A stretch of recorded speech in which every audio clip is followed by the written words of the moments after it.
Hello, everybody. Welcome to another edition of Writers Drinking Whiskey, your literary happy hour, the show that will literally do anything, especially after a couple of drinks.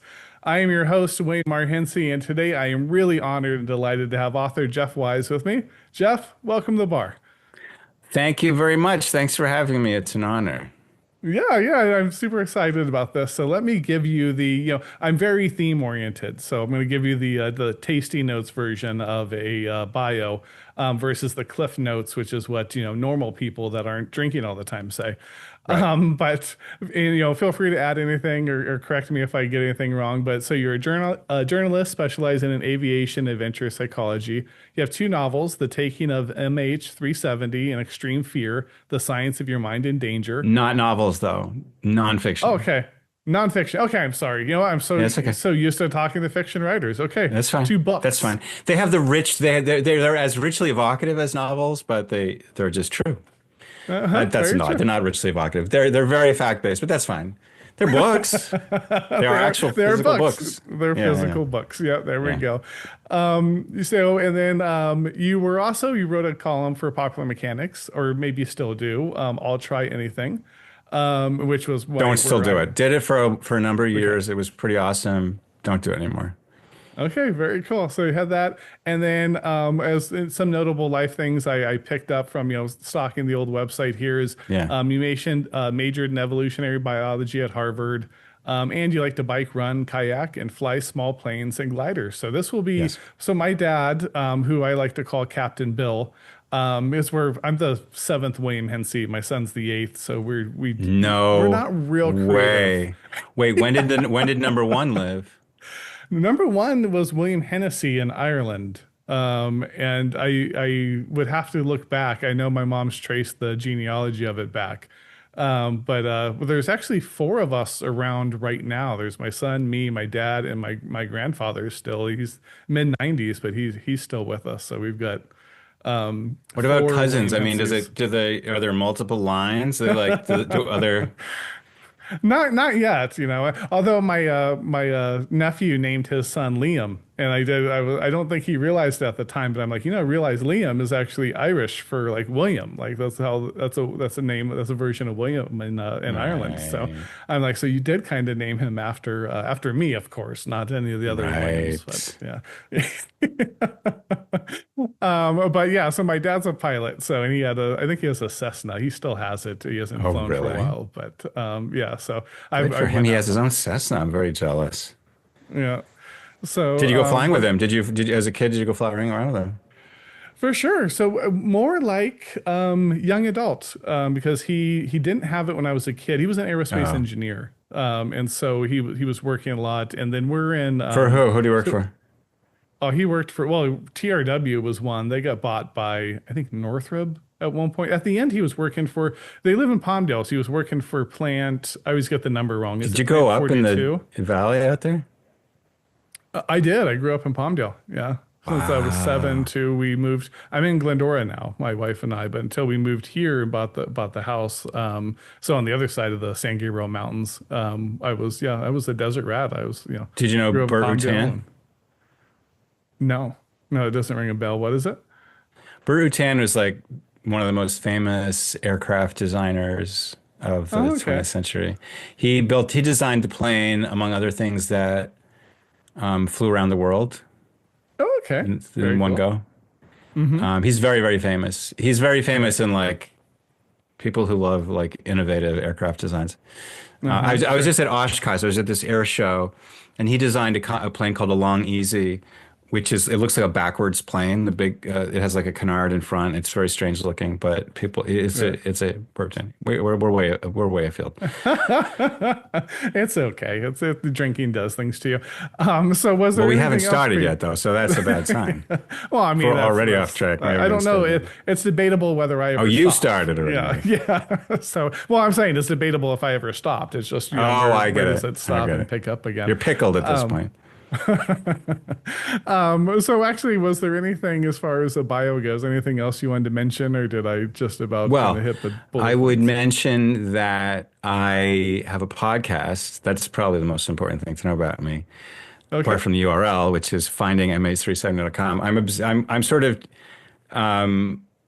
if you know anything about me at all, it's usually that I'm completely obsessed with MH370 and kind of breaking it down into at a very granular kind of technical level. And I'm still actually gathering information, and I think that this information will allow us to solve the case. So that's my sort of main. And I was in a Netflix documentary called MH370, the plane that disappeared, and that came out Uh-huh. back in 2023. Uh-huh. And yeah, so that's my All right. kind of claim to fame. Very cool. Yeah, I did find they had the YouTube channel, the Yes. deep dive MH. It was deep dive with a partner, and then like we kind of parted ways. And so then now I've been doing it solo for about the last year. Oh, okay. Very cool. And I'll make sure to link them up here. So anyone watching, I'll have them in the description and pin comment and everything so that they can go check those out. So I do want to pick your brain on it a little, but you certainly Yeah, in our hour and a half together, we won't have as much time as as they will on right. your longer form, of course. So everyone Sure. should definitely check that out. So very cool. Thank you for that. So I mean, the most important thing, most important question of the show, what are we drinking? Oh, well, right, great. So this is a bottle I pulled out of my basement. It's Johnny Walker Black. I drank like a third of it over the course of probably decades, Uh-huh. starting probably 30 or 40 years ago. So I don't know how good it's going to be, but I'm going to pour it over some ice. I spent some time when I was like a junior in high school. I spent some time. Cheers. What are you drinking? Yeah, cheers. I have some Uncle Nearest. It's kind of a Oh, one you wow. can. If you haven't heard the story, I'll give the tasting notes version of that story as well. But Uncle Nearest is referring to the master distiller for Jack Daniels when Jack Daniels Oh, was okay. alive, Well, and here's he to was you. a yeah. Here's to you. But yeah, let me finish that off to give it its proper thing because people could check it out. It's a fun story. Is that Uncle Nearest was Nearest Green was the gentleman's name. He was a black guy, but he wasn't permitted at the time to own part of the business. So he was actually the master distiller. So there's tons of pictures actually, which wasn't really the spirit of the time, but he would take Mm, pictures. Jack Daniels made sure he got him in the pictures and things. And years later, a lady, picked up the business and tried to remake the original recipes that Nearest Green had put together and things. So it's mm. a really cool distillery out. If you're ever out in Tennessee, anyone out watching is out in Tennessee. It's about let's see, when we went there, it's about an hour outside of Nashville, kind of give or take, but it's kind of right around an hour. And so it's got the world's longest bar or something that kind of loops around. It was actually closed when we were there. I got to peek in Oh, through a door, but not go sit at it. So it's a really good whiskey. So I bought the 7 bottles they sell you and had to find a way to get those back to California and oh, no. yeah, we Planes, trains, and succeeded somehow. automobiles, I guess. Yeah, An exactly. adventure, I'm So sure. Just uh-huh. So that's perfect. So that actually leads me. I like to kind of get started here with finding out where you are in the world and what's the best place to get a drink there. Oh, that's interesting. So I'm in Westchester. And it's a county north of New York City. The Hudson River runs right along here. And so that's where I am. I'm in the suburbs. I lived in the city for many years. I met my wife there. We had kids there. And then we lost our lease. And so we were like, well, what are we going to do now? And so we wound up, like many people do, you go to the suburbs. I grew up in the suburbs, and I like to sort of say that I'm like a salmon, like, you return You're to your swimming spawning upstream. grounds and die. Uh, sure. I would have like if you had told me in my 20s that I was eventually going to move to the suburbs and have kids, I would have thrown myself off a bridge. But Right. I love it actually. And we moved here a couple of years before COVID hit. It was a great place to be. It's very historic. It's very lovely and everything like that. So, and the best place to drink around here? Well, hmm. There's a great place actually down the street called Mima's. Okay. It's a wine bar. It's an Italian wine, but they got lovely food there. They're lovely people. So if you're in Irvington, New York, go to Mima's and Uh-huh. tell them Jeff Wise said hi. Very cool. Thank you for that. Cool. So and I know your passion is the Malaysian Air's flight, and like I said, I'm actually really excited to talk about it. but I always love to start these things with other like people's like smaller passions. So like Yeah, I have lots aviation of. and I'm things. obsessed about a lot of things actually. So I thought actually I would ask because one of the thing I've noticed, especially I had mentioned my dad is a pilot, is that aviators and fishermen, like people that like fishing, like have a very similar. It's like almost like a religious kind of experience, kind of to it. Mm. So is that the same with you? Kind of what got you what initially drew you to it?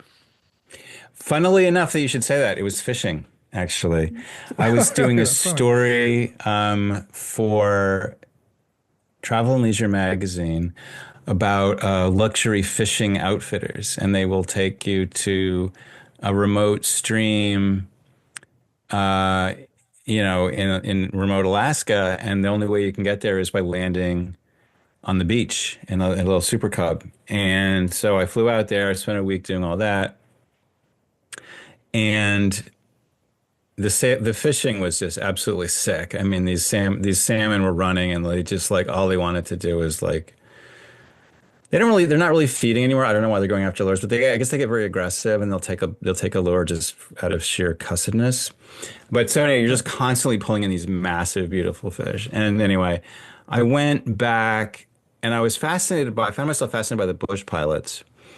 And so I went back and I called my editor, who at the time, David Dunbar, who was at a place called Outside Go at the time. And I said, "Do you want to do, how about a story about bush pilots?" And he was like, "Okay." And so I made some calls and I wound up spending a week with this kind of legendary poacher, actually, but poacher and bush pilot. And I spent a week with him. And after I did that, for the first time in my life, I was really observing somebody close up, watching them move the controls, watching them make the radio calls. And after a week, I was like, A, this seems really fun, kind of scary, but kind of exhilarating. And then also, I could do this. I feel like I could do this. Uh-huh. And soon after that, I sold a book, a different book. And so they gave me a chunk of money, like as an advance. And so I had some time on my hands. And I was like, listen, you know what? I found myself having dreams about flying. I had dreams that I was taking flying lessons. And I Uh-huh. was like, I'm going to keep having dreams about taking flying lessons until I take flying lessons. That's the only way to Sure. make this go away. Which is true, Yeah. actually. I didn't have any dreams about that anymore.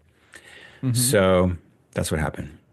Yeah, very good. Was it just the is it just like kind of the feeling of like the freedom, do you just hate gravity and like to defy it in all manners? Or what's is there is it was it just um like what like because you can drive a car, right? There's all kinds of things you can motor about in. Is there something in particular just about the flying aspect of it? Well, I don't know the answer to that, but I'm going to tell you a theory, which is that human beings have a deep-seated craving for agency. And agency is the ability to make things happen because of your desire for them to happen. And so the reason babies apparently love balloons is because they can like, even though they're weak, tiny babies, they can hit a balloon, it'll go really far.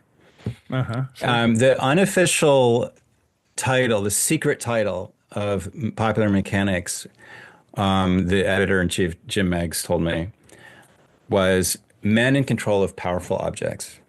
Mm-hmm. And Sure. that was what made a pop mech story a pop mech story. Uh-huh. Men in control of powerful objects. Mm-hmm. And it's exhilarating. And imagine like this is one of the reasons I decided to do it, because imagine that in the great span of human existence, hundreds of thousands of years, millions of years, billions of years, depending on how you count it, for this little blip, this instant of history, you can actually fly through the air.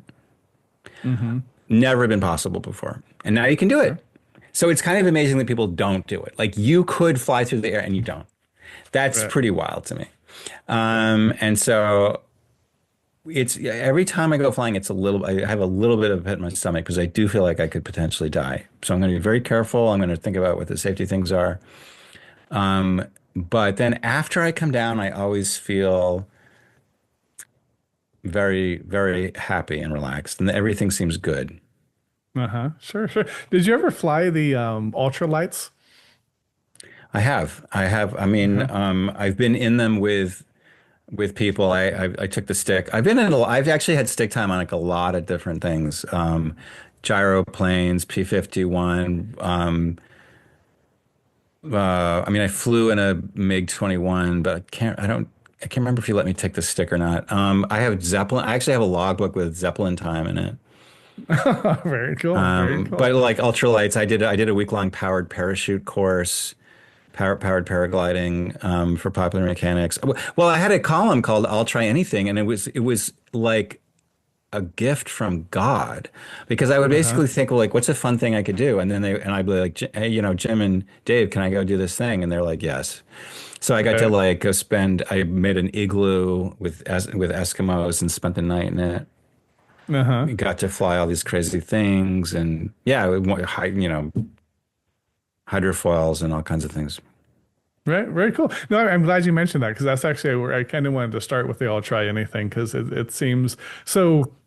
The idea for that column were you one of those kids that was just kind of always like a daredevil and always wanted to do stuff, No, or we? not Okay. at all. I consider myself pretty risk averse. Uh-huh. Um, I but I do like to have fun. I do, and I do find like fun. I do kind of push the limits a little bit. Like I've done bungee jumping and para jumping out of a plane. So I guess I've sort of worked I wrote my other book was about fear. It was about how your brain experiences fear, which the idea came to me as I was about to jump off a bungee bridge, and I was asking myself, why Sure. am I doing this? But Right. I guess I sort of found it later in life, but I've always, the thing that I think always motivated me, I always wanted to feel like I always was very conscious of the idea that life is very short and I was going to be dead pretty soon in the grand scheme of things. Sure. And Mm-hmm. so I wanted to like experience everything. I wanted to experience everything. Right. And so that has been kind of my motive to a certain extent. Mm-hmm. Sure. Did you, with doing that, so since you were risk adverse beforehand and then you start, I guess flying the Zeppelin maybe wasn't the scariest, although I think people still have Well, the there's a concept big, that it's big, going big, to big blow up all difference the time. between Okay. risk and fear. There's a Okay. big Sure. difference in risk and fear. Some things can Uh-huh. be quite safe but feel scary, and people won't do them. And so it Right. takes time to. I've always thought I like go up if something seems scary, like assess the level of danger, like go towards it. At some point, if you're like this is actually dangerous, then you stop. But a lot of Uh-huh. times, people will not do something. My great fear is not doing something for not a good enough reason.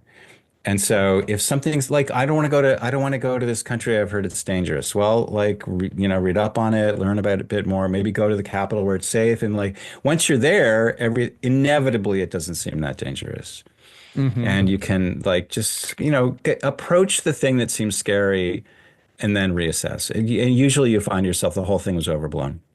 Right, sure. That makes perfect sense because my wife has a family in the UK, and then we go visit them, and they're like, the ones that haven't been to America before think that there's just like bullets flying everywhere, right? There's so Yeah. much guns, there's bullets everywhere, and it's and it's like the same thing. It's like, yeah, you come here, you maybe like I mean, Palmdale wasn't the safest neighborhood in the world when I was growing up there. I did have a Oh, gun really? on me, yeah, once or twice.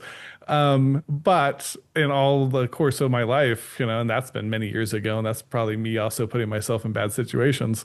There's no guns, and no one's thankfully haven't been around people firing them besides, test ranges or whatever, going out and Right. purposely firing them. So, I think that's a great point that a lot of times things aren't really that, aren't as scary as they might seem. I mean, I would think the Um, greatest danger in Palmdale is that your X-plane comes apart at Mach 4 or something. yeah, mine. Well, my dad crashed his ultralight a couple. That's why I asked ultralights Oh, in your dad had an particular. ultralight? What do you have? Well, I don't know. I couldn't tell you the model. It was, Do you it know what had it a looked little. like? Yeah, it was. It had the wings were on the top, Yeah. and then it's kind of the little frame. It was a two-seater, so Oh, that I okay. think It had a I don't remember how the tail, doors. it had It had a wheels, tail. it had a Yeah, it had the stick. propeller. Yep. Yeah, Yeah, yeah, the yeah. little stick. And so the one time he crashed it, it wasn't very bad. Another time he crashed it with his brother. on board, and that was I Those think, things and have he a had built stall. it himself. What happened? He built it himself. And He so built if the I ultralight remember himself. right, yeah, he's Yeah. going to kill me if I get this wrong, but if I remember right, I think what happened was with that second crash, because it wasn't pilot error, it was more builder error. I think there was a Oh, nut that wasn't on tight enough or so that came loose, and because it's like a go-kart with wings, yeah, that's how it always. And it was cool actually. I went up with him a few times. It does feel like you're just floating, on the air, but that one time he crashed and hurt his back. I think broke his oh ankle. shit. But that was many Yeah. years ago. He was fine, and he went on to fly many an hour after that. But Okay. And you said you got a Cessna eventually, so. yeah, yeah, I think that's what he has now. I think he's thinking about selling it because he doesn't fly a whole lot, anymore. He's getting up there in years, and he has some, health Yeah, you issues lose and your things. medical So, and you can't really fly it anymore. There's a thing hmm called hangar queens where like people don't they start to get like a little anxious. They don't fly it, and then if you haven't flown in 6 months, it feels like I don't feel safe, and so you don't do it. But you in your mind, you're like I'm a pilot.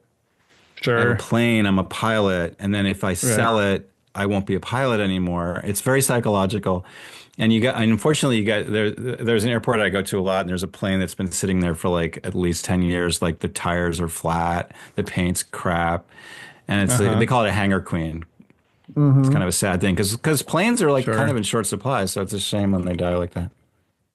Sure, sure. Yeah, well, he keeps it up. And I don't know if he's flown it any time lately. I think it's been a while last time we were talking about it, but I know he does go and when things need replaced, he gets it fixed and he's looking to sell it now, so it'll find a new home here at some point, I'm sure. But Yeah, I'll um take it. yeah. Was there anything so with the I'll try anything? You mentioned a few of the things, but is there any of the things you tried, the anythings that you tried, what that were kind of particularly challenging, maybe even besides physically, maybe even just emotionally, mentally kind of challenging? I think a lot of them were.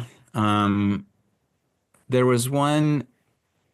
Well, I'll say there was one where I was up in the Arctic of Quebec, up on the Hudson Bay, and I was there for like an ice festival. It was like a cultural thing, and it's fascinating. I'm fascinated by the Arctic, and so we had the sort of the plan was to do, to build an igloo and sleep in it, and that was, and then we did, and I spent a whole week up there, so we had like time to kill.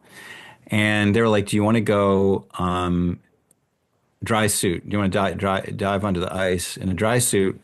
There's a kind of a thing we do where we collect sea urchins, I think, Okay. or mussels or something. And the ice is 3, 4, 5 feet thick, something like that.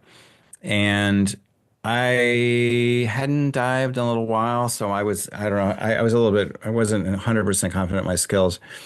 And the ice is it's black under there. So imagine Uh-huh. like it's white, it's bright, the sun is shining, everything is very bright, and they cut a hole with this massive chainsaw, and then there's a hole of darkness. So white and then dark. Uh-huh. So you're going to Sure. jump into this hole into the darkness.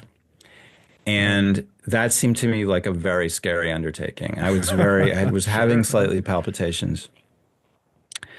Well, in for a dime, in for a dollar. So I jumped through the ice and I went down and like there was like once you're under, it was beautiful. It was the light was kind of coming through, even though it was 4 feet thick or whatever, the light was kind of filtering through and you could see this kind of underwater landscape. And I had never been, and it was a little scary because I'd never been, I don't have a cave dive rating. Like when you can't just surface, you have to Sure. really, it's dangerous. You have to really worry about getting back up. You can't panic. You can't have like a Mm-hmm. catastrophic gill failure. Anyway, so I was a little on edge. And like there's like a tiny because the water you can imagine it's like below zero. I mean, it's like this water is insanely cold. I mean, it's salt water that's freezing into ice. It's very, very cold. But and I Mm-hmm. had like a dry suit that went to here, and then my mask went to here.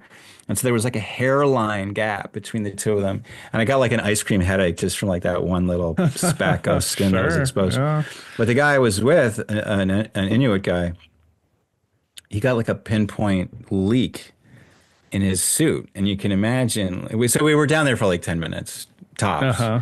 I was Right. down there and back up, but it was like going through, it was like jumping into the literal void. Sure, That sure. was that was scary, and I did that. So I felt like even if I'd been there for an hour or 10 hours, it wouldn't have made a difference. It was that part of it that I got to do. Right, right, sure. Did you learn anything about yourself in the course? I mean, I'm sure you did, but was there anything that like kind of stood out from going from being someone that was risk averse to, however many, things you tried later? Was there anything Well, you I would say discovered? when I say risk averse, I'm still risk averse. Uh-huh. I don't like to take risks. Sure.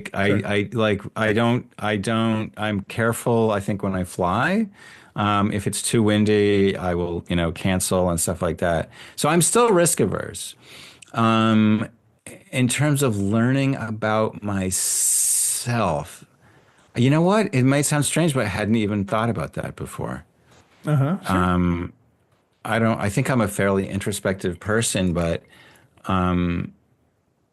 I don't feel like I do. I have a very kind of practical attitude about fear, Uh-huh. which is that you should have less of it and you can like carve it away. You can carve it. It's almost like an ice cave, which is another alternative thing I did, where I spent the night like in carved out like a cave in the snow and spent the night in it. It's like Uh-huh. if you want more space, you have to dig away. And the way you Sure. get, and so the more fears you've confronted and dealt with, the bigger space you have to play in. There's Uh-huh. people in there's people who in politics, for instance, who say that they're afraid to ride the New York City subway. I find that super sad. There's little kids who Sure. ride the New York City subway. And so if you're afraid of the New York City subway, you should immediately go on this New York City subway. And this kind of is an example of what I'm talking about, where if you're afraid of something, go towards it, right? So if you're afraid to ride on this New York subway, I respect that. Just go to the subway station, surrounded by armed guards if that makes me feel comfortable. And just look around.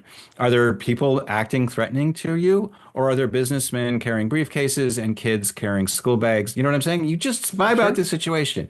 If it seems like it's not imminently perilous, try going down the stairs into the subway system and reassess.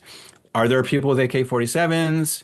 Are there people throwing Molotov cocktails at me? If not, maybe go through the turnstile, stand at the platform. When the car comes in, the doors open. You see where I'm going with this. It's Uh-huh. like Yeah, go absolutely. towards it, inspect it, see how it feels. And maybe, as you were saying before about how people imagine America, maybe the mental image of what you have. Because listen, the world is a complicated place. It has many aspects to it. Almost every idea that we have about anything is based on not much. Let me put it that way. Sure. We have very shorthand notions of how the world actually works. And in the case of MH370, actually, this plays a very major role in the whole dynamic of the investigation. But for present purposes, let's just say that things might be different than you assume. Mm-hmm. Sure. Sure. Understood. I think it's an interesting point. Why? Because I think a perfect transition into the extreme fear, the science of what your mind in danger, Right. um, to go there. And then I know you studied evolution, right? So, Right. um, is there kind of do you have any insights, or did it kind of come up in the book on like why our mind evolved to handle danger the way it does? Because it seems like, and correct me because I'm not the expert, right? That's why I'm asking you. But there's times where you get afraid and like your vision literally narrows and Right. like you Yeah. kind of freeze. And then there's times where, and may I don't, it seems like it's more than adrenaline, but there's times where you're in fear and there's some guy lifts a car off a kid or something, and Yeah, I have a you have. chapter about that. Time dilation is a one where it's like it seems like time is moving in slow motion. Yeah, I write about all Uh-huh. that stuff. Well, listen, I mean, we grew up in a world that was a lot more dangerous than it is now. They found fossils with like, cheetah puncture marks in the Uh-huh. skull. So Sure. people were not the top, we weren't the top of the food chain. And so there were dangers lurking in the woods. And so you did have to really respond. And there were times when you just had to run like hell. Mm-hmm. And your brain is wired to be like, there's a switch that you will go all out. And that kind of relates to the idea of like lifting a car off somebody. It's just like you have an internal governor that prevents you from going all out until you get chased by a bear, in which case all the stops come off. Right, sure. But the Yeah. brain is a very funny thing because there's all these kind of counter mechanisms that exist to prevent, it's very hard to go too far in one direction Right. without like artificial drugs. Sure, sure. And so, and then, I assume just judging by the way you handled I'll try anything column that you had some hands-on research and things in the writing of that. Um, Yeah. was there anything like was there anything in the process of researching that you were surprised to learn? That, you kind of came in like we all have our preconceived notions. Was there anything as you started going through like, oh, I didn't imagine that? Or maybe if you as you were doing kind of your hands-on stuff that you I didn't think definitely you had would react that way. I definitely had epiphanies about I happened to like pitch this book at a time when some really interesting work had been done, and I think there was like some breakthroughs that really have I think you could write the same book today. I mean, I could do Uh-huh. like a second edition, like, because not really that much has changed about it. But I think what really surprised me about the research was how in a way rational the irrationality is. Uh-huh. Because there are times when I talked to a woman who like got attacked by a mountain lion and she basically fought it off. And Uh-huh. she went through all of the different kinds of panic that there are, Uh-huh. blindly running, playing dead, freezing, and so forth. And all these, so we have this kind of built-in, almost like ROM, like a ROM chip that's there to like, Uh-huh. if our more fancy, more recently evolved sort of frontal cortex can't deal with it, the sort of primitive part comes out. I mentioned that the sort of the genesis of that book was I was about to jump off a bridge at a bungee bridge, and I was like, I didn't want to do it. I mean, there was a part of me that I found myself wondering, am I going to actually be able to do this? And I realized I'm struggling with myself. And that's Mm-hmm. really interesting because what am I struggling with? Like, what is struggling with what? And I thought that was a Right. really interesting question that I think people would kind of relate to. Uh-huh. Was there anything because it seems like you had said you can carve out, in the ice so you have more room, you have less Right. fears and such. But then knowing that, the fear can also be powerful, right? Like and It can help and you. Yeah, yeah. I've heard performers say that like they I saw a woman give a talk once, and she was like, "I'm not afraid enough right now." It's like because there's a thing Uh-huh. called the Yerkes-Dodson curve that like if you're too, if you're calm, you're not obviously performing very well because you're sort of half asleep, and then you kind of Right. get aroused, you get riled up, you're fearful or excited or whatever, and Mm-hmm. that's just sort of peak performance. And then you beyond that, you start to panic and you start to like lose the ability to perform. And so there is Uh-huh. a sort of optimal midpoint of tension. Sure. Sure. How do we harness that? Is there any, did you come across that? Like how do you if you're a performer, right? And actually, I mean, I get it. I used to do stage acting and crazy things. Oh, And even really? sometimes with this show, I can get a little like beforehand, I'll feel like a little like tension, Pre-stage jitters. And so I can sense that completely, but and I imagine too, if you are going into a situation that is, if you're a police officer, you're going into truly dangerous situations at times, head first. Is there a way to harness that fear, right? Versus, carving it away so you don't feel it? Is there a way to, harness it so you could, not necessarily have the quote unquote superhuman kind of powers to it, but use it to your advantage? Yes, there is. Fear helps automatic and well-rehearsed actions. Okay. So if you know how to do something really well, you will do it well under stress. Uh-huh. And if you're trying to figure it out for the first time, like this is why you should like fire off your fire extinguisher now, before your Uh-huh. house catches fire. Um, this is why you should, pay attention to like the safety briefing and the plan because you're not going to be able to figure out where that emergency exit is once the captain tells you that they lost all their engines. So yeah, you should pitch. your anxiety, you pitch your level of arousal to the skill set that you have. And Hmm. so if you have very little skills, try not to get excited. That's basically.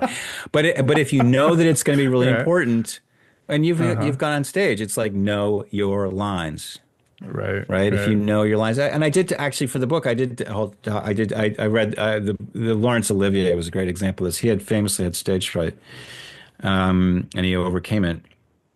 Um, but I talked to actors about fear on stage, and one of the ideas that they told me was the idea of like trusting in your craft. If you're an actor, you have training. You know what to do. You know how to reach inside yourself. And sometimes it might just be like a prop, a costume, and just using that can kind of bring you back because you can spiral. A lot of fear and anxiety and the problems, the pathology of it has to do with you start to experience the fear itself as Hmm. the thing to be feared. And Sure. I actually, as just before I wrote this book, I actually had a period of social anxiety where I was like, if I found myself in a crowd, I started to spiral. And so I know what that's like. And the way I eventually learned to deal with it was I would just sort of remove myself from the crowd of people. And I might have to just go home. Sometimes I would just go home. But sometimes I would like go to the edge of the crowd and I would sit down, I would try to talk to somebody. And eventually, like you start to have confidence in your ability to deal with it. Even if you're still feeling the palpitations, you at least Hmm. know it's something I can. And once you realize it's something I can deal with, that I have tools to deal with it, then the whole thing becomes less scary and eventually just goes away. So thank Right. God, because it's really awful. Any kind of anxiety is very awful. Oh, sure. Sure. Is there any yeah, and I'm sure it probably not, is there? Just what are some of the, like the misconceptions about fear, right? Like you hear like fight or flight, like it's this a binary thing all of the time. I mean, you had mentioned the lady with the mountain lion that kind of went through all Yeah, it's different not really stages fight or of flight. it. It's fight, flight, freeze. And there's a fourth one. This was like 15 years ago. It's Fight, okay, flight, freeze, and a frolic. I don't know. I forget. yeah. But Yeah, there's different ones. that's when you There's just when you freak out the mountain lion by starting to dance, and it's like, you what is this dance, lady doing? She's too crazy. interpretive It's like, dance. It's like in Footloose, where he's like, "I'm so angry, I'm gonna dance." exactly.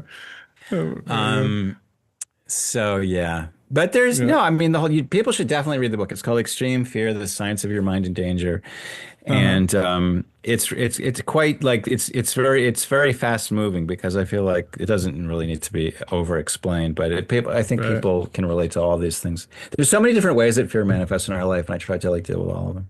Uh-huh. Sure. Sure. Thank you for that. And so before we get to MH 370 here, I have a special portion of the show. I like to call it shots. You don't Mm, have to actually do the shots of that 30-year-old bottle, but they're rapid fire questions. okay. And then we'll hit MH330 hard here.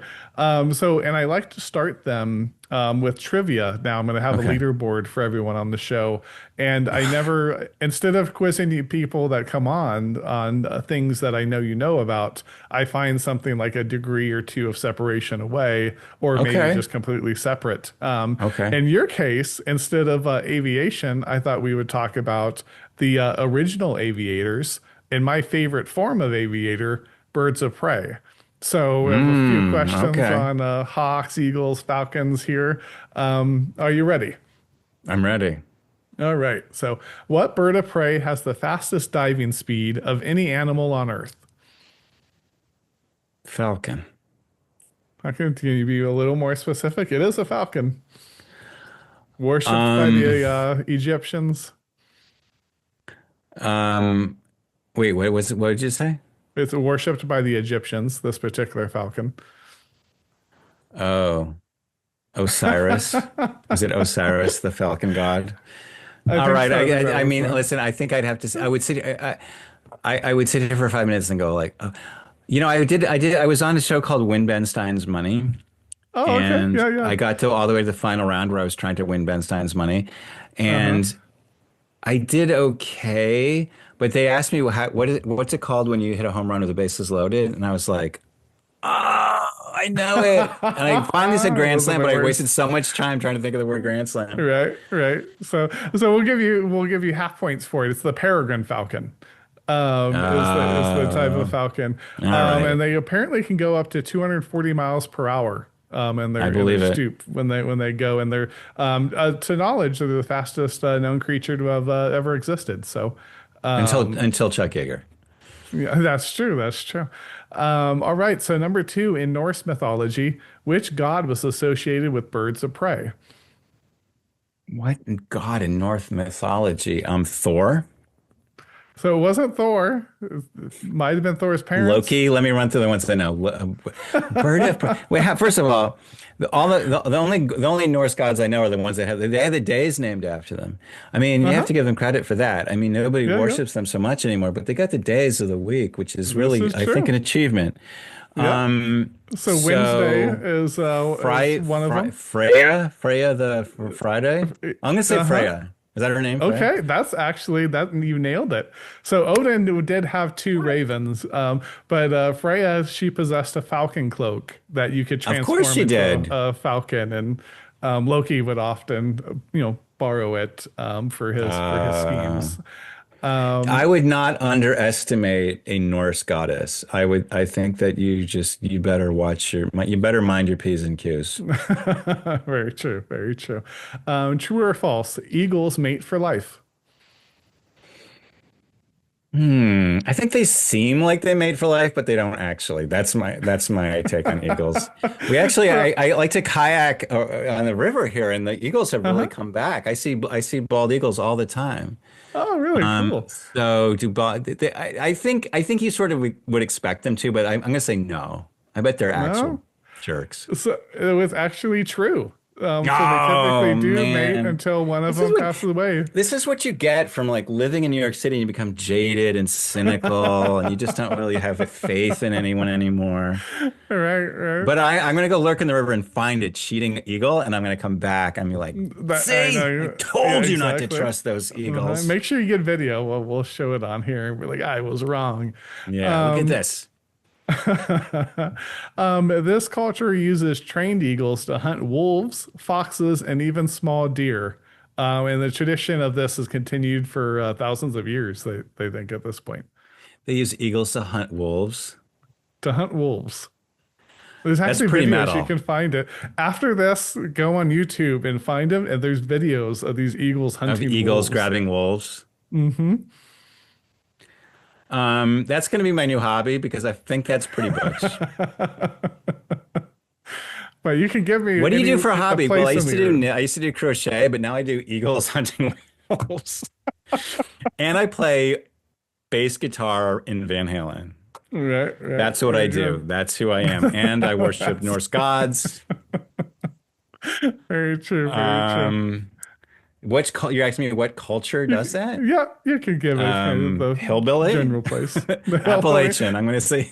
I would be really happy. My family's Appalachian. Oh, are If we you were the ones really? doing this, oh yeah, we. All right, I was born man. in Morgantown, West Virginia, actually, and then we moved up and moved to Palmdale. So I have all kinds of class, Oh, running through yeah. my veins. But it's actually All right. it's a No, wait. Let me take a serious guess. yeah. It sounds like Mongolian. I think this is something like the Mongolians would do. There you Or go. You something nailed like it. that, like Kazakhs or Uh-huh. Yeah. Well, it's something. in It's Mongolia. It's the nomadic. They're Kazakh, and like in horses. They're fighting the Tsar probably. They're fighting the Tsar mm-hmm, and they're fighting the Kublai Khan. Something like right. that. And That's my guess. yep, Central Asia. you nailed it. Yeah, the Mongolia, particularly the Oh, Khazar Mongolia. and the Kyrgyz. Yep. They practice it for about 6,000 years. And the cool part with it is so they capture the eagles have sexual dimorphism, so the females are bigger. So they capture female eaglets and then train them because they're bigger to go hunt the wolves and the deers and stuff they want. But then after, I think I wrote down, after 10 years of service, they release them back into the wild. So they can go breed and stuff, and they'll have Oh, so they more, can go they'll have more breed. eagles. Yeah. So, Oh, that's really interesting. Oh, I yeah, mean, you gotta love those. And they're like shooting arrows off of their galloping horses and right. things, and playing polo with like decapitated goat carcasses and things like this, Right, and right, yeah. conquering China, Uh-huh. Yeah, I as know, one having the does. biggest land empire in all of history, That's right. just They didn't just conquer China, which is no small feat, but yeah. they conquered the Russians too. Yeah, they conquered the Russians. I was just listening to something about it the other day. It was like into Germany or something. Like it was, and I think the Oh, only how reason far they did they get? stopped, Well, the croissant. Oh no, wait, no, that's Turkey. Never mind. yeah, I don't know how far they went. They yeah, definitely conquered mm-hmm, the Russians though. sure, sure. All right, and then okay, so last one here. Then I have a bonus silly one here. But what adaptation do hawks have in their respiratory systems that makes them superior to humans and to most animals for high altitude flight?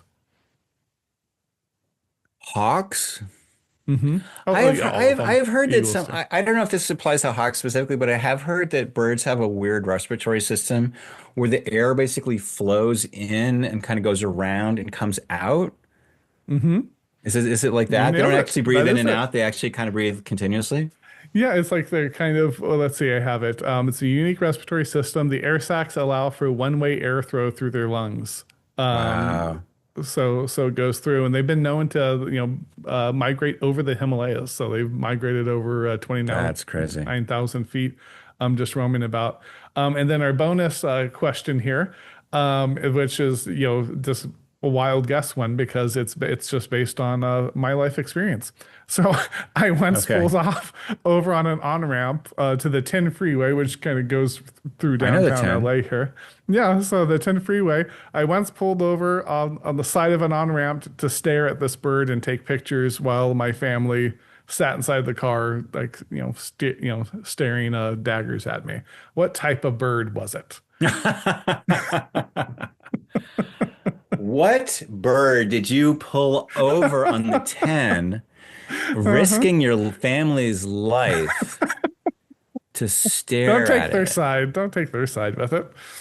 They were fine. It was the on-ramp. I used to take the 10 almost every day. I used to live in Silver Oh, Lake did and I you? would go surfing out in Okay. Santa Monica. Uh-huh. So I know the 10 quite well, actually. Sure. I've never So pulled this over to see section a was further east, the 10 bird. all the way out to Ontario, Ontario, California, for anyone watching, the Ontario airport. We were picking my Oh, kids I up know and just getting Ontario on. too.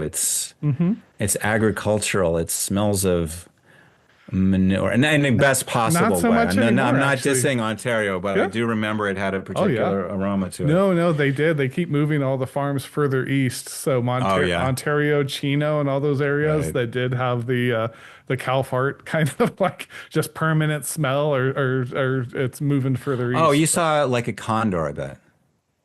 It wasn't a condor, but close. It was a golden eagle. Just hanging out on Oh, the side right by the 10 freeway. And actually I oh pulled wow. over, watched it, and then got in the car and they're like, "Are we finally leaving?" And I had seen it fly off and just fly to the side and land on another post. So I got off the freeway to go stare at it again.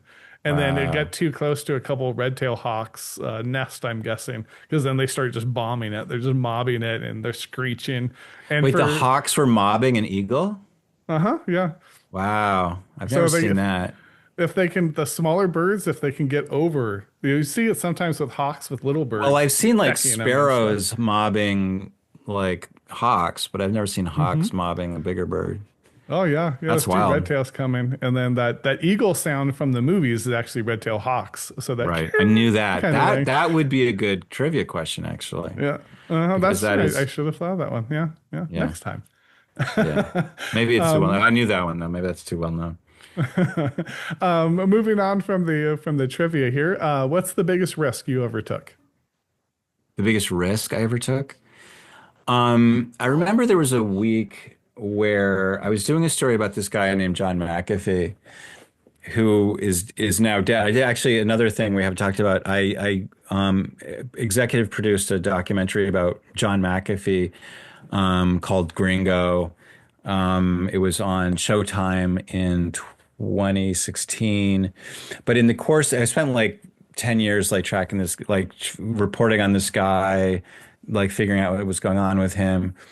And I wound up going down to Belize where he was living, and I was afraid of him, and I thought he was capable of bad things. And he heard that I was in town, and he invited me to go to his house, and I did. And I thought that I'm like, what's the worst thing that's going to happen? And I sort of in my mind, the worst case scenario is that he invites me into a back room, then closes the door, and someone pulls out a gun. I think that to me is Hmm. like, then I'm going to shit my pants. And so I Okay. go to his house and he invites me in and I go back into his kitchen, which is kind of deep into the house. And I'm talking, he has these two prostitutes or is like his girlfriend. And he goes into the back and he comes out with a guy who's holding a gun. He's holding the gun like this, it's like it doesn't. Right. And he's like, I'd like to introduce you to my security guard. And I'm like, this is the thing that I imagined. I'm like, oh Uh-huh. shit. Right. And it was funny because a week before I'd been doing an I'll try anything about flying a powered paraglider where I was like 1,000 feet up in the air dangling from a parachute with this like motor on my back. And the guy had a radio and was talking to me on the ground from the ground saying, all right, pull left, go pull right, a little more throttle. And I'm like dangling from this thing. I'm like, I have no idea what I'm doing. Right. And those two, but in both of those situations, I'm like, I think I've been stupid and I think I might be about to die. But it Uh-huh. was a very different kind of danger. One was like Sure. a physical kind of danger, and one was a human kind of danger. And Hmm. obviously, I survived both of those things. But I remember thinking, like, I should start making better decisions. You and me both. I've thought that. At least you've only thought it twice. I've thought that many times, like probably twice a day Oh, at this point. those are the bad decisions that have put me in mortal danger. I've made lots of bad decisions in other ways too, of course. Very good. What's your biggest failure?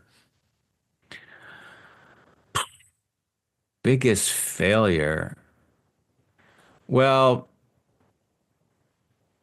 I don't know. This might not be a really good answer, but my biggest failure, okay, this is my biggest failure.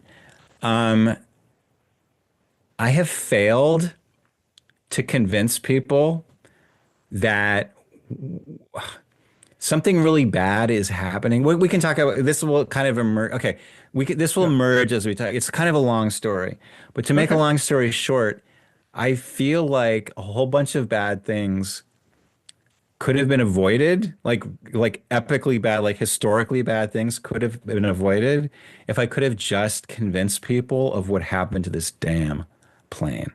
And Right. Sure. I have tried my utmost to try to tell people what the hell is going on, and people are oblivious, and it's very maddening. And it's like, Sure.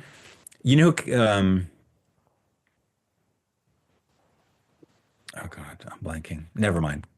Never Hmm. mind. I'm gonna get to something Okay. later on. But for present Okay. purposes, just say that I feel like I solved a mystery, but but I can't convince people that I solved a mystery. And as a All right. result of that failure, terrible, terrible, Sure. terrible things have happened. Right. Okay. Okay. Very good. Well, we're that right when we finish off. That's where we're going to. So, Okay. um, yeah, I was really interested in it. I like to take the scenic course places. Yes, Um, the tale you is in the know, telling. yeah, exactly. So where is your happy place? Well, I'm very, very, very lucky. I have a family. I have a wife and I have two kids that are awesome. And that is great. That is really great. And I thank my lucky stars for that every day. And I'm also lucky that I get to write. I get to go out into the world and like try to talk to people about stuff and try to figure out and make sense of it. Uh-huh, sure. And it's also my happy place. I'm very lucky in many, many ways. So Right, everything is my happy place, really. right. Okay, very good. What is an irrational fear, and what is something you love irrationally? All fear is irrational. All emotion is irrational. We can rationalize it after the fact, but it comes from circuitry that is like pre-conscious. And Mm-hmm. so what we do is like, I'm feeling something. Well, why am I feeling it? Oh, it must be because there's a bear chasing me. That was Henry Uh-huh. James, okay. William James. So all fear is irrational. That's not a very satisfying answer. Are you asking about what my fears are irrational? Yeah, yeah. Did you have any like? So I have an irrational fear of frogs. Yeah, like I don't know why. I'm just really frogs completely creep me Oh, out. Like and anything like that that you just irrational fear? Irrational yeah. fear? Mm-hmm. Boy, I mean, I don't like,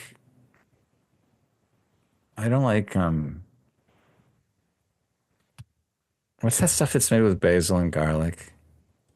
Pesto. Wait, I don't like oh, pesto. pesto. That's not really, Really? I mean, Yeah. there's probably more.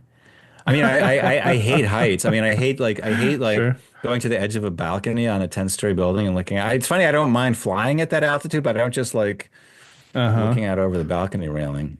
Mm-hmm. Sure. Do you have any irrational loves? Is there any like I'm a long suffering, well, not I guess long suffering the last 10 years Steelers fan, and I do realize it's at Oh, some point you're cheering for laundry, as Seinfeld used to say, but he said you're cheering for what?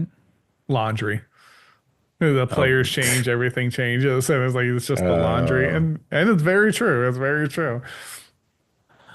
um, I I'm a man of many, many, many enthusiasms. Like I find everything pretty fascinating. Hmm. And so is it irrational to love something? If you love something, it's a gift, even if it's like I remember hearing a story about an autistic person or whatever they used to call autistic people in the old days. And they had severe, like debilitating autism. And they were only interested, they would go down the street like noting odd numbered postbox numbers. And they Uh-huh. would go down up and down the street all day, no, 11, 15, 27. And Yep. someone said to them, well, have you ever considered writing down even numbered postbox numbers? And they were like, why would I do that? Sure, Um, sure. I get and it. so that's not a very illuminating answer. I'm very guarded, as you can see. I'm very emotionally shut down. I can't really access these inner Yeah. thoughts. Uh-huh. So, Okay. but anyway, Yeah. Have you ever witnessed anything inexplicable? yes. I have witnessed something inexplicable. My son was born, and I went to look at the baby, and there was this whole human being that had come out of inside of my wife Mm-hmm. as a result of you probably know what I did to achieve that. And Sure. I have to say, like, I've worked my ass off to produce some really half-assed results. Like I've worked long and hard to produce completely shitty, like non-functional results. Right, right. And yet this other thing that actually was very little effort, and one might almost say no effort at all, had produced this wonderful, I mean, he was wonderful then. He's now like this incredible, he's about to be a senior in high school and he's quite Oh, very remarkable. cool. Uh-huh. And I'm like, I do not know how that happened. I do not know. I mean, I studied evolutionary biology. I know a little bit about, how cells form and everything. Right. Um, but why I have a little baby boy in my arms that is like, yeah, I don't, yeah, I don't, can't explain it. Sure, I get it completely. I think the fact that my wife married me is completely inexplicable. I'm like, I don't know how this happened, but I'm Cheers to the ladies. Thank you. Thank you for your dealing with us. Have a yeah, little really. splash. All right. And then last of our shots question here. I always like the AI overlords to ask a question. So I go to the AI and plug your name in and ask it to ask you a question for me. Oh my Um, God. and besides being super wordy all the time, they're probably better than the questions I come up with myself. But so feel free to answer any part of this because they are always super wordy. Both of your books engage heavily with uncertainty, whether it's the mystery surrounding MH370 or the unpredictable nature of fear responses. How do you approach writing about topics where definitive answers are scarce? And what do you think draws readers to explore these ambiguous, often unsettling subjects? What AI was this? What Which the one was it? hell? What was All right, this? You don't it's know? fun. The one I do, it actually gives me three different AIs that Oh, go which in, like one? Oh, ChatGPT or whatever. really? And so I have it give me two questions, and I literally look through them for the one of the six that they give me, the one that makes maybe the most sense. I actually had a really hard time with this one. I couldn't find one that was half sensical. Oh, some of them weren't something. Most of them were like, "What the hell is Some of that?" them I don't know what were the hell that just, is. I've never or heard of just that guy. What are you super talking about? obvious, right? Like it was kind of wasn't too fun. But so maybe let's see if we can find something of answerability No, I can here. answer that question. You just have to Okay, read it one let's more do time. Why do I address subjects that involve ambiguity or something like? it. Sure, I have to say let's the do that. question is almost more like one of these. Like this is more of an observation than a question. The favorite Really, question right? that every like public speaker likes to get. More of an Uh-huh. observation. Right, right, exactly. It's like I've noticed that you write about ambiguity. Well, I mean, yeah, I'm attracted to ambiguity. If it's obvious, I'm like, what am I going to say? Yeah, Right. I mean, I do like to unpack. I mean, I do. The thing. We'll talk. I presume we'll talk about MH370 at some point. But it's like Yeah, the yeah, thing yeah, about yeah. MH370. It is so good as a mystery. Right, It's got so many layers. It's like a plant. If you like plants, you probably like a plant that has like many different branches at many different levels and different kinds of flowers and different kinds of roots and like so it has all it's like fantastically elaborate. right. So there's so much to talk about. But it's so it was saying that like MH370 is like fear in that both involve ambiguity. Is that what it's saying? I think that's uncertainty, I think was, and then they went into ambiguous topics. So, I don't think there's anything I could say to answer that question that is remotely as interesting as the fact that as of like 8 months ago or something, a machine is capable sure. of like whipping out some completely. First of all, I mean, it seems to know who I am. I mean, which Oh, sure. and this is, I mean, we don't have to belabor how obscure I am, but the point is, I do use it all the time because for instance, as part of MH370, I am concerned with a very arcane aspect of the control system of the 777, which involves a box out of many, many, many boxes, and how that Uh-huh. box is wired to another box. Okay. I use Gemini a lot. I use actually Grok, I think, even though I despise its owner, I think Grok is insanely good in with technical stuff like that. I ask these questions and it gives me now, you never know if it's right or not. That's the big caveat. But Right. it gives me answers that are actually seems like it knows what it's talking about. Now you can say, Mm-hmm. well, sometimes it's wrong. Yeah, sometimes humans are wrong too. And in fact, here's Sure. something else. I talk to a lot of experts. I've talked to a lot of experts.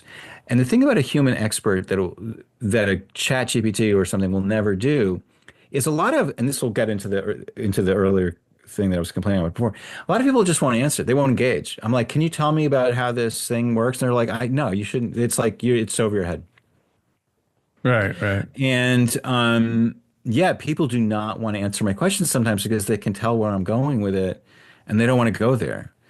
And Right. it can be very frustrating. And so it is really useful to no, it's incredible. I don't even know. Oh, sure. Don't get Sure. me started. But I do look, I'm a science journalist, and one of the things I want to write about more in a kind of ongoing way is artificial intelligence. I sort of think my purpose in the world is to tackle stuff that's a little bit more challenging than the kind of run-of-the-mill science journalist, and then try to translate it into things that people will find interesting and understandable. And it's a Mm-hmm. really big challenge because the goalposts are constantly moving. I mean, some of these things are very, very complicated, and I do struggle. I'll be honest with you, I struggle to try to understand things that are at the sort of beyond a I mean, there's stuff that was happening in the 30s that I don't understand. And quantum mechanics is Sure. deeply, deeply weird and Right. Right. sophisticated, complicated. So, Yeah, absolutely, absolutely. No, thank you for that, and thanks for the shot. So let's get to the meat and potatoes, though. And I know you're nipping at it because you've mentioned it like six times, but and I was really interested. So I want to start it here just as an observation on my part, completely unscientific, just observation Yeah. is that I was at dinner with some family last night, and they asked me, "Oh, how's the show going?" And then da, da, da. And I told them you're coming on, and we're going to talk about MH370, the Malaysian Air flight, airliner that went missing. And they're Yeah. like, "Wait, it went missing?" I'm like, "Yeah, it went missing I think it was over a decade now, right? Yeah. Unless I'm wrong." I'm like, and no, we still don't know like what happened to it, where it is exactly. And most of the people didn't remember that had happened. A few people were like, "Oh, that's right. Wow. Yeah, they didn't." And it really struck me as the news cycles. Like people, sometimes it's like something goes and everyone's really interested, and the news cycle moves on, and it's like 10 Were years they later, like, we didn't. oh yeah? Or were they like, what? That Well, one happened? was like kind of like, oh yeah. One was like, what are you talking I about? The remember airliner went, that. airliner went missing. I was like, yeah, and I remembered it. But it was one of I those was one things time that, I was having a drink in a bar one time with a producer and I was trying to pitch a TV show and I wanted to pitch it with him and I was like, listen, this is famous. Everyone knows. I said, if you say to somebody the missing plane, they will know that you're talking about MH370. And so I tested it. I said there was a couple that were having a drink like, the next table over. I said, can I ask you a uh-huh, question? And they're like, sure. I said, if I say the words missing plane, what do you think of? And they're like, oh yeah, a Malaysian plane. I'm like, yes, see? uh-huh. So I don't know. I don't know if this is your family, your friends, Yeah, this was family last night. and your dad wasn't involved in this No, no, chicanery, I hope. my dad would have known right away, and probably would have given me some details on it. But Yeah. saying that just for the point is maybe what we could start with is maybe you can give us kind of the tasting notes version of like what Oh, happened. Just yeah, yeah, the sure. broadest of overviews, just to kind of level set for everybody Sure. watching. Sure. So it's just after midnight, March 8th, 2014. Plane takes off from Kuala Lumpur, Malaysia, heading to Beijing, China in a red-eye flight. Everything's completely normal. The weather's good, sky clear.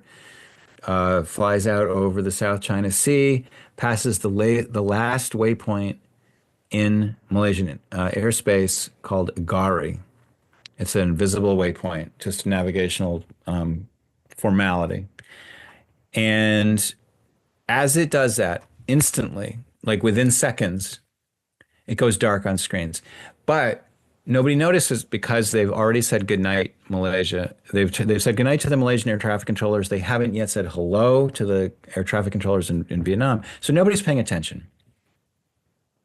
Come to find later that after they go dark, meaning somebody's turned off all the electronics that broadcast their location, the plane does a hard 180, goes back the way it came, flies back over the Malayan Peninsula, up the Malacca Strait between Thailand and Malaysia and Indonesia, and it disappears out over the ocean again. It leaves radar coverage and it has vanished for the second time. And now it is invisible. It is in the dark. It can go anywhere it wants to. But about a minute after it leaves radar coverage, a box gets turned back on and it starts to broadcast these signals. The company that is receiving these signals, the satellite communications company Inmarsat, wasn't expecting to find these signals in its data banks, and they tried to struggle to figure out how they could maybe use them to figure out where the plane came from. They eventually did. They realized that because of a flaw in the system, in some ways, things that weren't working properly, they were actually able to extract some navigational information that wasn't supposed to be there, and they were able to determine where the plane went in the southern seabed. They got very excited. We have solved the greatest aviation mystery of all time using our clever math. They pat themselves on the back. Boats get sent down, ships get sent down. They lower these robots and they scan the seabed. Nothing is there. And that is where the mystery remains. The plane did all of these crazy things for no apparent reason. And it sent these signals that no one knows why they were generated. And these signals say that it went to a place where it didn't turn out to be. So I call it the triple disappearing airplane. All these things kept happening. Nobody can explain why any of them happened. Ultimately, at the end of the day, what happened to this plane? The officials latch onto one key fact. The fact is that if you're going to fly a plane, the only place you can do it is from the cockpit. These two guys in the cockpit, one of them must have done it. And so one of them was a newbie, had just earned his stripes. The other one was a veteran captain who had many years experience. He had a flight simulator in his basement. Obviously, it had to be that guy. And Hmm. so they assume that that guy took the plane, flew it into the Southern Ocean, case closed. We don't really know why he did it. We don't know why we didn't find the plane, but that must be what happened. The ocean is big. We're never going to find it. It will be a mystery. We're just going to have to deal with it. See you Hmm. later. Right, right. And there's no other cases of that, right? There's no other, I don't remember any, and other airliners that just went missing completely, right? That crashed where we Well, there never. have been a couple of airliners that have gone missing. Hmm. But in one case, it was clearly just stolen.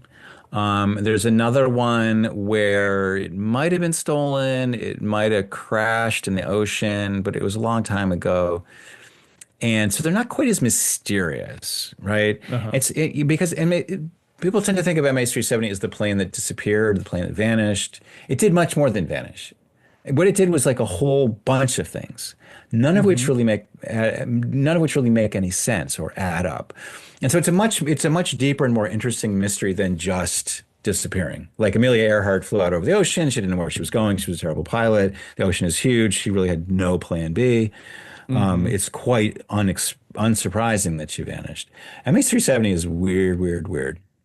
Right, right, sure. Is there, so when you say they assumed it was one of the pilots, right? And I know that makes somewhat logical sense, but if this we're talking the last 10 years or so, I mean, cybersecurity, things like that, or and I don't even know if it's possible. I'm just, a jackass with a, fiction writer with a writers drinking whiskey show. But Sure. is there any possibility that actually it was something, because I know they could take control of your car and all these, different things are possible now. Is there any Well, possibility of something like that? Or? Boeing had taken out a patent on a thing called the Boeing uninterruptible autopilot. The idea that if for some reason you wanted to take over a plane remotely, you could install this thing on planes and it would allow you to da, da, da. So there's a lot of people who swear up and down that this thing was installed on the plane and it was taken over by the CIA or the US government or Walt Disney or whoever. Somebody took this plane remotely. That is not what happened. We know that because this idea, though patented, was never actually implemented. Mm-hmm. So, what, how can we explain? Is there any, so that basically my shtick is this. Mm-hmm. Is there any other way we can explain? Oh, and one thing I should add is that there have been cases of pilots deliberately crashing their own plane. Sure. Most recently, there was one in Air India where a guy crashed his own plane. However, in those cases, you have some kind of psychological history of extreme mental disorder. And that does not appear to be the case here. This guy was clean. He had no red flags. He had no monetary problems, no gambling debts. His wife wasn't about to leave him. He didn't have a 13-year-old mistress. There was none of that scandal or intrigue or Mm-hmm. psychological problems. Nothing. The guy was clean. So it's really hard to explain. Also, just I've done an episode about this particular aspect. It doesn't make any sense. Like you wouldn't do all of these things just to crash a plane, and nobody commits Right. suicide by flying for 6 hours into the remote ocean until he runs out of fuel. It just doesn't Mm-hmm. make any sense. So how can we try to? We can't. So the explanation doesn't really seem to work. If it worked, it was right. If Zahari, the captain, really did take the plane, you would expect to find the wreckage in a place where the signals said it was going to be. Mm-hmm. Now, Sure. is there any other way? Is there any way at all that it's physically possible that these signals could have been generated in a way that the plane didn't actually go south? And if you're interested in this question, I would strongly encourage you to listen to my podcast because I go into like micro Sure. detail, but in not boringly, but in necessary level of detail to explain that yes, there is Right. actually a way because of the particular, very unusual set of particularities that this plane had an unusual set of vulnerabilities that would allow you. I mean, we know that the box was tampered with that sent these satellite signals. We know that somebody turned it off and turned it on again in a way that is very unusual and can't really be explained. Most captains don't know how to do it. So something weird is going on here with these signals. Okay. So maybe they tampered with this box and made it look like they were going into the southern Indian Ocean when they were actually going the other way. They were flying a mirror image route and they went up to Central Asia, back to Central Asia, back to our friends the Mongols on their wolf-eating eagles. Right? So I have to tell you, I have to pause here for a joke, actually. A Filipino friend of mine told me this joke. He's like, he went to the nature reserve and the Filipino guide said to him, and that over there is the monkey eating eagle. He said, actually, I don't know why it's called the monkey eating eagle. It should be called the eagle eating monkey. Mm-hmm. That's a Filipino joke. Anyway, but Sure. you need it for your material. You can ask your next guest, what is it, the eagle eating monkey or monkey eating eagle? Very good. So anyway, the plane could have gone north to Kazakhstan if this thing was spoofed. Okay, but then we run into another major hurdle. As mentioned, the only place you can fly a plane from is a cockpit. That's how you fly a plane. So if these guys were locked into the cockpit, how could some nefarious actor have taken the plane somewhere else? So actually, the idea that the only place you can fly a plane from is the cockpit is generally true almost all the time. Mm-hmm. Almost all the time. In fact, there are people, including the Prime Minister of Malaysia, who will swear up and down that that's the only place you can fly a plane from.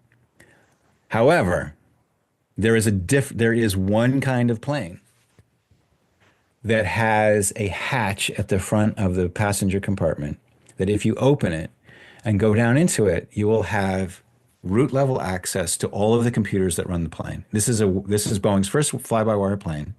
And if you Mm-hmm. go and you pull certain circuit breakers and you pull out a certain box and plug in another box into that space where it was, you will be able to move the flight surfaces of this plane. Mm-hmm. AKA, you will be able to fly this plane from a space that is accessible to the flying public. Right. This is the only commercial airliner that I know of that this is true of. And it will Mm-hmm. not surprise you to learn that this is the kind of plane that MH370 was. Right. So That is. you have a whole string of conditions that must be met for it to be possible for this plane to not be in the southern Indian Ocean. All of those conditions the plane meets. Mm-hmm. No. And so then there's a whole nother part of it, which is that then there's the whole geopolitical context, which is another thing. But Mm-hmm. so 15 months after this plane disappeared, and I had been talking about this vulnerability. I was talking about how up until that point, until July of 2015, the only reason that we had to think that this plane went into the southern Indian Ocean was this data that was produced by this box that had been tampered with and was producing data in a way that no plane had ever produced data before or since. And that's all we had. The passengers' families had been told that they were dead based on math, a mathematical analysis of these signals, nothing else. Right. And then 15 months later, a piece of debris washes ashore on the other side of the Indian Ocean at La Réunion. And then the doubts that had started to percolate went away. Everyone's like, okay, now we know that this plane is in the ocean. And case closed, right? However, this thing was covered in these barnacles. It's a species of barnacle called Lepus antitifera. Now, I mentioned before that this case is like incredibly ornate and elaborate. Like it goes all Uh-huh. the way from satellite dynamics to, avionics compartments of 777s to marine biology and biofouling. To make a very long story short, these barnacles are about 3 months old. And they will settle on anything that goes in the water almost immediately. So within a week, you will have Lepus antitifera growing. So I've spent years. In fact, my most recent episode is I just got a data set that no one else has ever managed to acquire. And it reinforces the idea that had already been percolating, which is that this piece of object, and it is from MH370, it has its serial numbers inside it that confirm that. This piece went in the water a year after the plane disappeared. Okay. Now, if you tell people that, a lot of them will say, as I hear all the time about many aspects of this case, well, I'm sure there must be a perfectly good explanation. Maybe the flaperon sank to the bottom of the ocean and then it came up later and maybe a whale carried it and so there's got to be a reasonable explanation. And I to which my response is, look, just imagine what the data is telling you is just what the data is telling you. This piece went in the water a year after the plane disappeared. What does that tell us? It tells us that the Someone plane, planted it. Was that, I well, in mean, short, to make a long, yeah, again, yeah. Or yes, am I jumping somebody the planted it. Somebody took the That's what made me plane. think, yeah. Somebody took the plane somewhere where they had access to it. And when it started to sound like people were starting to scratch their heads over the fact that the only evidence was math, and they took it and they put it in the water and like let it be discovered.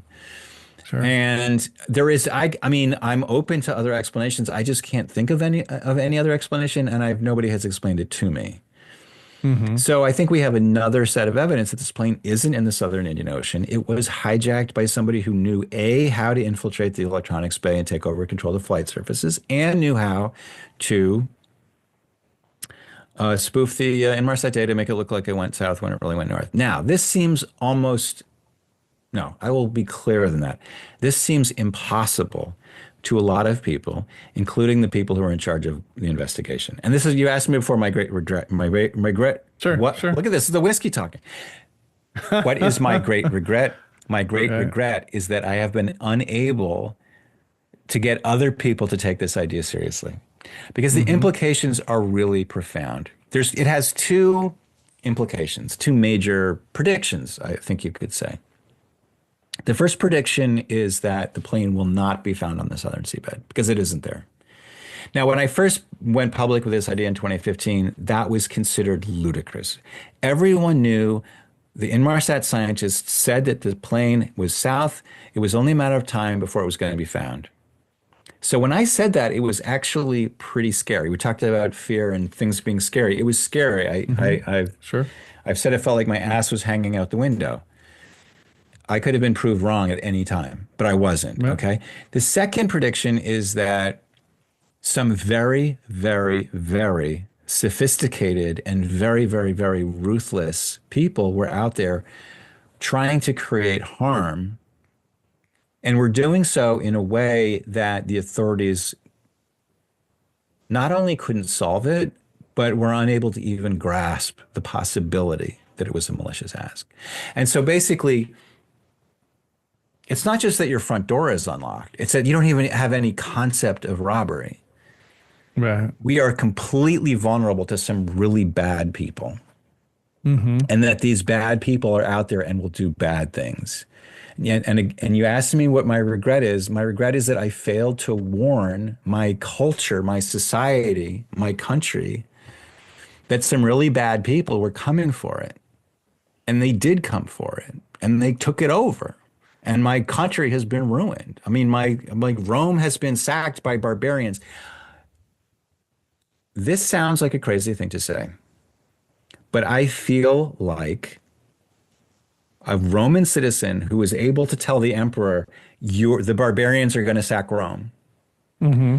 and nobody would listen, and then barbarians sack Rome. And now I'm sitting here amidst the rubble, feeling very frustrated that I was unable to get that message across. Sure. Cassandra is the name I was trying to think of earlier. Cassandra was the prophetess, the seer, who predicted that Sure. that Troy would be destroyed, and no one would listen to her. I Hmm. feel like I am Cassandra. In 2015, I was trying to tell people there are people who are smarter than you who are trying to cause you harm. Right. And 1 year later, that same group, Russian military intelligence, the GRU, helped install an asset in the White House. And that asset is currently defunding science, removing our State Department. I mean, basically, it's the sacking of America. America is being sacked from within by the same people who took MH370. That's what I'm trying to tell the world. People are not ready for that. Sure. And someday they will be, but it's an uphill struggle. I mean, I know that it sounds a little nuts. People Americans are very confident. They think that they're the best. They think that they're unbeatable. They don't think that anyone could put one over on them like that. And that's their undoing. It's that hubris that has led to their Sure. downfall. And our country it's on its deathbed. I mean, really, I don't think I'm being dramatic when I say that everything is being defunded. We've got, they're building prison camps. They're waging they're sicking the Department of Justice on their political enemies. I mean, we are going down the road of Orban. I mean, to call it Orban road is like the most optimistic version of it, I think you could say. Sure. So with thank you for all that. But for getting back to the flight, so what makes you like? Because um, there's that weird and that to me it's so weird to think that there is like that you can actually get to the circuit boards and things. But so Right. there's the vulnerability that you found that can be exploited. What makes you think it was Russian intelligence? Where I mean, where does that piece come in? Yeah, that's a great question. It's partly math, because part of the Inmarsat data could be tampered with, part of it couldn't be. And the part that could be tampered with would allow you to make it seem like it was going south rather than north. The other part actually is sufficient to let you tell where exactly it went. So we have a pretty specific idea of where the plane was when it sent its final transmission. It was very close to running out of fuel, and it was over Kazakhstan. It was somewhere in Kazakhstan. It could have been in Astana, the capital. Uh-huh. There's actually quite a big runway there, right at the seventh arc. And Kazakhstan is obviously a client state of Russia. Russia has multiple secret bases that each of which has a big runway there. But then there's also the context, which is that just a few days before Russia had annexed Crimea. And so they really benefited from this mystery taking over the news cycle because people Sure. stopped talking about the annexation of Crimea and they started talking about this great, great mystery, which is all CNN could talk about for like 3 or 4 months. The other Right. thing that happened is that the GRU, Russian military intelligence, shot down a Malaysian Airlines 777 4.5 months later. Now, there were only 16 of these planes in the world. One of them disappears. 4 months later, another one gets shot down by the GRU. Uh-huh. And then the other context is you have kind of what's called a hybrid warfare. You have Russian intelligence waging a kind of multi-front battle against the West. Um, I've done several episodes about them. It's the ones that people like to listen to the least. But Sure. basically, they have engaged in this kind of skullduggery. Um, did you stop recording? Oh, it Oh should no, not have. original sound from musicians Nope. off. Yeah, we're still recording. Okay. Um, so Russia had been engaged in hacking. It had been engaged in all kinds of attacks. Sure. And so they had the motive, they had the means, the opportunity, and it's all of a piece. But it all comes down to, I mean, I find Russia culturally very interesting. I've spent time there. I like the people. I like the language. Sure. But this the fact that that's where the plane went at a Mm-hmm. time when there's this idea that if you have something really interesting, you can take control of the news cycle. And this happened in 2016 as well. You'll remember that they had hacked into the DNC, the Democratic National Committee servers, and they had a whole trove of emails. There was nothing really actually interesting in there, but they made it sound like it was very full of scandal, and Clinton had a risotto recipe and something. But so when the Access Hollywood tape dropped, and it looked very, very bad for Trump. A lot of people thought it was the end of the road for Trump. Then all of a sudden, WikiLeaks, drops like hours later, drops this these hacked emails, and of course the press, like, a shiny Right. object, they went crazy Sure. for it, and like people stopped talking. So you can get so if the news cycle isn't going well for you, you have this thing that you can drop, and you can take back control of the news cycle, and you can stop talking about the thing you want them to talk about. Hmm. Is there a reason they took that flight, like in particular? Yeah, because they had identified a vulnerability that is very, very rare. It has to be under a particular satellite. The entire journey has to be under this one satellite. It has to be a particular manufacturer of this satellite data unit box. It has the airline has to have a particular level of subscription to use that box. So there's 7 or 8 things that this plane would have to Right. have in order to be taken and made to disappear this way. And so I think that's why I don't think they had a particular animus against Malaysia per se, but I think Right. that they noticed that they had a trick, a way that they could make a miracle happen, but Sure. it had to fit some So criteria. it's kind of a I might be using the term wrong, but almost like a false flag. Like they wanted people to get off of the whole Crimea annexation, so they took this plane and built a whole mystery around it. So there's nothing in the plane. This is what I'm trying to get at. So nothing in Right. the plane particular was the value. The mystery and the scandals kind of the value. The mystery itself, the talking about it itself is the payoff. Yes, I think that's right. Uh-huh. Right. Okay. Well, very good. Is there anything that you've discovered? So I that one part really kind of shocks me, and I did watch some of the. I just found your podcast. Well, I found the YouTube show yesterday, so I watched a couple, but Oh, wow. yeah, I had just found it, so I didn't get a chance to go through the. I think I found the 31st episode. Was that the last one of Oh, the no, YouTube? I did 38 was the last one. I Okay, spent it like might have six been months 38. trying to Yeah. like figure out how to get Lepus barnacles from a free floating platform. And I finally Uh-huh. did it. I mean, nobody else has ever managed to get data like this. And it really kind of nails down what the meaning of the barnacles on the flat means. So I was pretty Uh-huh. stoked about that. Right, right, very cool. Thanks for that. Yeah, so I have to go back and catch up on them now. Now that I know about it, I'm excited about it. But so just learning about that vulnerability where someone can get into the controls essentially from the passenger cabin. Is there anything else that you've discovered that maybe most folks aren't aware of that's outside of that kind of traditional narrative that we've generally been fed? I think the two big ones really are that the barnacles are young. And that means that the piece really spent much less time in the water than is plausible. And also, I've really finally the thing I've most recently done is really getting into the technical aspects of how the 777 flight control system works and how specifically step by step you would go in and take over control. I want to try to get into a real 777 and see if I can somehow implement it. I want to take out a Uh-huh. patent on this Sure. device. I think that would be really validating. Right, sure, sure. So what's the next steps for you? Is there, I mean, I know you're still continuing with the the podcast and research and everything is Yeah. For this in MH370 specifically, I mean, I'm working on yeah. like a whole bunch of other articles. I'm writing for National Geographic, New York Magazine, The Atlantic, Vanity Fair. So I've got a lot of other irons in the fire, and these things have nothing to do with MH370. I ultimately, I want to do like a short, either like a documentary, like an hour or 90-minute documentary explaining everything Uh-huh. in a sort of a concentrated way, maybe do a book. I don't know.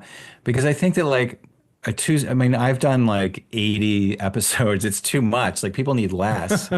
Sure, sure. So I'd like to do You something need like that. the medicine version, right? Like the here's you can get over it in 2 hours, and if you really want to deep dive, here's the 40 Yeah, podcast kind of deal. Yeah. exactly. I want to Yeah. explain how the Russians came up with the idea, what inspired them, how they figured out how to implement it, how they carried it out, what the response was. One thing I've been trying to do is I want to get a flight simulator and put some real 777 captains in it and let them experience what it's like to be flying a plane and then suddenly have it be taken control of. Like you don't all of a sudden the plane's Uh-huh. flying this way and it's not listening to it's not responding to your control inputs.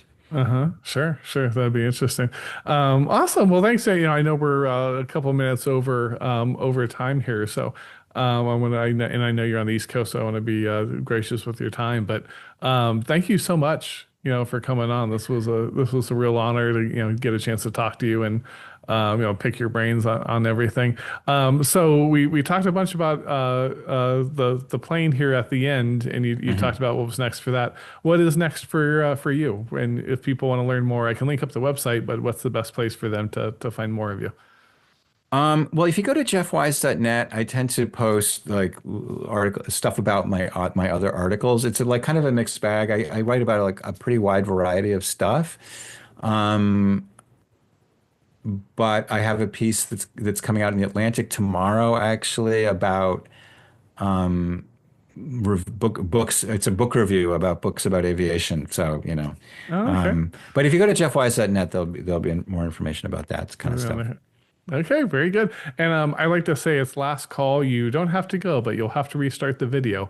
And the question I wanted to ask you to end the show here is, what is something with aviation that when we talked about MH370, I lost track of it here, but what's something in aviation maybe more generally that maybe the common person isn't aware of, or that maybe we should be talking about more?